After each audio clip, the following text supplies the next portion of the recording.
All right, let's talk about minerals and micronutrients and why are they important and why I like to test them in almost everyone in my practice. It's become something that a simple test that can give us a lot of insight as to what's going on in your body. And I just wanted to share why it's important. But before we do, I also wanted to share this PubMed article that I came across about how optimal micronutrient status delays mitochondrial decay. Those are the little cellular energy powerhouses in our cells that create ATP that fuel every single function in our body, and they get damaged very easily.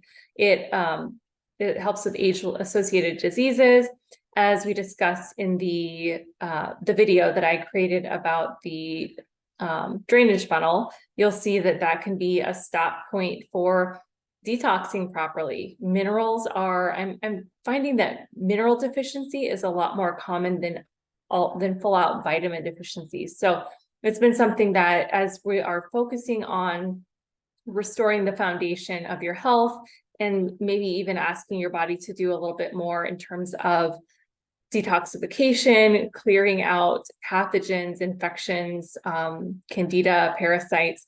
This is something that we really need to focus on, is just making sure that you are replete with all of the foundational nutrients that you need to ask your body to step it up and to do even more.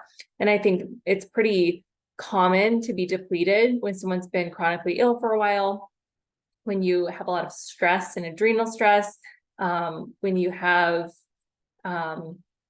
maybe digestive malabsorption issues. Okay, so this is an example of what a hair mineral analysis test looks like. And I'll just kind of walk you through. I mean, minerals overall, they're a group of about 16 nutrients that your body needs for just normal cell function, growth, and development. And our bodies can't make minerals. So they're called essential nutrients because we have to get them through our diet. So the major minerals are calcium, chloride, magnesium, phosphorus, sodium, sulfur. That's where the electrolytes are. And then the trace minerals are the ones that are just needed in very tiny amounts, but they're just as critical. So chromium, copper, fluoride, iodine, iron, manganese, molybdenum, selenium, and zinc. So IFM, the Institute for Functional Medicine, actually has a great handout I can send you if you're interested, that lays out the health functions of each of the minerals as well as the best food sources. So why do minerals matter so much? Now, 100% of hormone and gut issues benefit from mineral testing, in my opinion, for energy and symptoms, for liver detox, for stool testing and digestive juices, looking at hormone production, nerve transmission, muscle contractility. They are critical for all of these functions. So if something's going wrong, let's start here. And this includes the macrominerals, trace minerals, and electrolytes. So this is, as I mentioned, especially important when you've had chronic digestive issues. Also, people who have done a lot of dieting or have in their past, or endurance athletes tend to lose them. People who exercise a lot lose them at much higher rates. And hair gives a 3-month picture of mineral status. And so like we're looking at calcium, magnesium, sodium, and potassium first, which set the tone for the rest of the minerals. Now, I'll dive into why, like, the role of some of the minerals that we're looking at in specific functions. So when it comes to low HCl, stomach acid, so the cells in our gut, the periatal cells, require zinc and salt in order to produce hydrochloric acid. And that is what keeps out 99% of bacteria that we ingest through our food.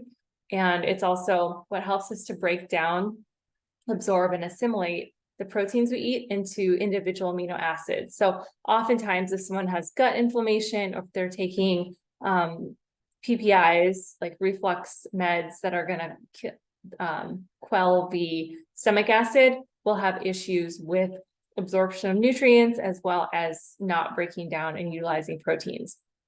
So cobalt is one that we test, and that's pretty common too when you have digestion issues, since that's part of the methylcobalamin B12, vitamin B12. and that's used to make hydrochloric acid, stomach acid. And then sodium influences stomach acid production, our fluid and pH balance, and it helps to regulate blood pressure. Now, when it comes to thyroid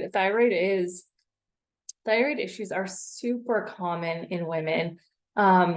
I would say 80% of women that I work with have some level of thyroid dysfunction. And so we want to look at not only stress and toxic burden, but mineral status. So here we're looking at the nutrients that play a role in thyroid are iodine, sodium, magnesium, copper, zinc, and iron, which all help convert the storage form T4 into active T3, needed by every cell, organ, and tissue in the body. And then selenium also helps with that, in addition to quelling oxidative stress. Now, on the HTMA hair mineral analysis test, I'm looking at the calcium-potassium ratio to see if maybe you have a hard time getting active T3 into the cells due to lack of sufficient potassium. And this might show up looking like hypothyroid symptoms, even if your blood work markers look fine. Now, sluggish metabolism is pretty common when it comes to hypothyroidism.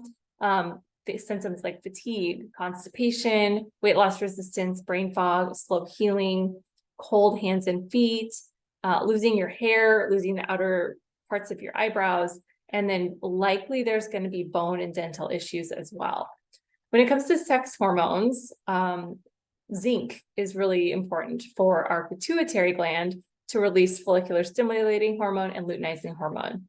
Magnesium we need magnesium for 300 functions in the body, but when it comes to sex hormones, it's used to conjugate estrogen for excretion in our bile. And estrogen is treated like a toxin in the body, so it has to go through the bile into the colon, and it gets excreted in our stool. So if there's constipation, that can start to recirculate that estrogen, reactivate it, and really cause hormone imbalances. Iodine is used to protect against breast cancer. It kind of balances the estrogen pathway. It's also needed to make thyroid hormone, but in very small amounts, because it can also drive autoimmune thyroid disease. So it's always a fine line. Now, magnesium also improves migraines, period pain. It supports healthy progesterone. When it comes to adrenals, that's another imbalance that I see very frequently. So adrenals rely on sodium, potassium, magnesium, and stress depletes these at a really high rate, in addition to zinc, calcium, and iron. So commonly I'll see the sodium magnesium ratio be low, and this is like an adrenal resilience ratio. And this is low in the vast majority of my clients, but it's interesting that we all have a unique stress signature where we burn through more of these certain minerals than others. So magnesium is our anti-stress mineral. So we need it for energy, for the ATP that we talked about. And it also supports the hypothalamus pituitary adrenal, the HPA axis. It also helps with constipation, with sleep, and like I said, 300 other functions. Now, when it comes to blood pressure and blood sugar, potassium actually regulates blood pressure by balancing sodium kind of inside and outside of the cell. It maintains fluid balance, pH. It plays a role in every time our heart beats because it influences nerve conduction. And low levels of potassium are associated with low insulin because it's part of the sodium potassium pump. I've found that magnesium, it helps to improve insulin sensitivity amongst a lot of other things. So about 80% of the population is low in magnesium, and that can just have a wide range of effects because, from blood sugar to migraines to digestion, sleep, inflammation, and bone health. Now, zinc is also crucial for insulin. It activates vitamin D, it reduces inflammation. You'll see in the CRP markers in blood work, and it also helps to regulate thyroid hormone. So we need to balance zinc and copper though, because they compete for absorption. So that's why we look at the ratios there. If you over supplement on one, you're going to displace the other and we'll have issues. Manganese also is an important mineral that reduces oxidative stress. So damage from inflammation in the body. And also it damages the little cellular energy production centers, our mitochondria. It activates enzymes that we need in order to metabolize the fat and sugar.